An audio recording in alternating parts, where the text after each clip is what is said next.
महाराज जी, जबलपुर से एक प्रश्न आया है, शांति धारा के बाद अभिषेक करना चाहिए कि नहीं, यदि नहीं तो क्यों नहीं? इस संबंध में समाज में बहुत विवाद की स्थिति बन रही है। शांति धारा के संबंध में एक व्यवस्था है, कायदा से यदि आप लोग अभिषेक करने के बाद शांति से बैठ जाएं तो शांति धारा लास्ट में करना चाहिए। लेकिन आप लोग क्या करते हैं, अभिषेक करने के बाद सब डिस्टर्ब हो जाते, सब यहाँ हो जाते, शांति धारा करने के लिए कोई समय बच, इसलिए पहले शांति धारा कर लेना चाहिए, बाद में सबको अभिषेक करना चाहिए। दोनों व्यवस्थाओं में कोई अंतर नहीं है। कई स्थानों पे हम शांति धारा पहले करा देते हैं, अभिषेक बाद में करते हैं। कई स्थानों पर शांति धारा लेट होती है, जैसे यहाँ हमने शुरू में शांति धारा करके मैं आ जाता था, बाद में आप अभिषेक करके मैं शौच से जल्दी आ जाता था।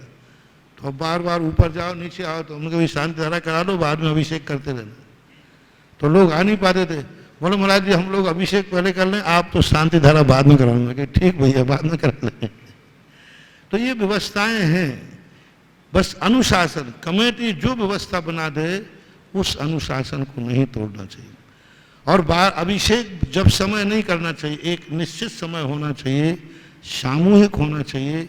यदि व्यवस्था बनाई है कि शांति धारा पहले होगी, अभिषेक बाद में होगा, तो अभिषेक भी रेगुलर होना चाहिए। ऐसा नहीं कि भगवान रखें करते रहना चाहिए। और व्यवस्था ये बना दी है कि नहीं, सब अभिषेक पहले कर लेंगे, शांति धारा बाद में करेंगे, तो फिर शांति धारा के बाद फिर अभिषेक नहीं होना चाहिए। ये व्यवस्था आपको पहले तय करना होगा कि आप पहले क्या करना चाहते हैं। मन माने नहीं कि कभी तो शांति धारा पहले कर लो, कभी अभिषेक पहले कर लो, ऐसा नहीं। एक व्यवस्था हो, समाज की व्यवस्था हो। और जबलपुर में तो हम सारी व्यवस्थाएं बना के आए हैं, वहाँ डिस्टर्ब होने का क्या सवाल आ गया? लगता है कोई एक आध गुंडा तो नहीं बीच में आ गया? हाँ, कोई अराजक आ जाते, कई बार बीच में हो जाते। बाकी जबलपुर के तो हर मंदिर की इतनी अच्छी व्यवस्था बना के आए हैं। हमने खुद बैठ करके 2-2, 3-3 दिन दे करके जबलपुर के मंदिरों में व्यवस्थाएं बनाई। एक 2-2 दिन खुद बैठकर सिखाया है, बच्चों जैसा सिखाया, पढ़ाया, उनको सब विधि बताई। तो सब हैं, वहाँ तो कुछ होना ही नहीं चाहिए। और ऐसी स्थिति बनी है, तो एक व्यवस्था जो बनी हुई है, उस व्यवस्था को नहीं तोड़ना। और समाज बैठ करके एक साथ जो निर्णय करे, अभिषेक पहले करो या बाद में, इसका कोई फर्क नहीं पड़ता। अनुशासन को जो तोड़ता है, वो चाहे पहले करे चाहे बाद में करे, उसको कोई पुण्य नहीं लगना। उसे भक्त बनने का पुण्य नहीं लगेगा, गुंडा बनने का पाप जरूर लगेगा। अनुशासन क्या बनाया है, व्यवस्था क्या बनाई, उस व्यवस्था के संबंध में कोई छिपुट नहीं। अरे जैनियों का सबसे बड़ा यही तो दुर्भाग्य है कि जैनियों के कोई अनुशासन नहीं है। जिनको तुम हिंसक कहते हो, जिनको तुम क्रूर कहते हो, उनके यहाँ छूपुट नहीं होता। उनके धार्मिक स्तर पर सिर ढकना है तो ढकना है। अब उसमें कोई छूपुट नहीं करता। साहब नहीं ढका तो क्या होता है?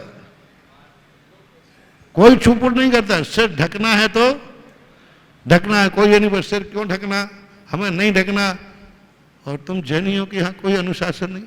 अरे जो एक बार व्यवस्था बन गई, उस व्यवस्था पे अड़िग रहो, छीपुट मत करो। बस ऐसा होता है सो होता है, ऐसा करना चाहिए। शांति से करो। इनमें राग द्वेष में कुछ नहीं रखा है।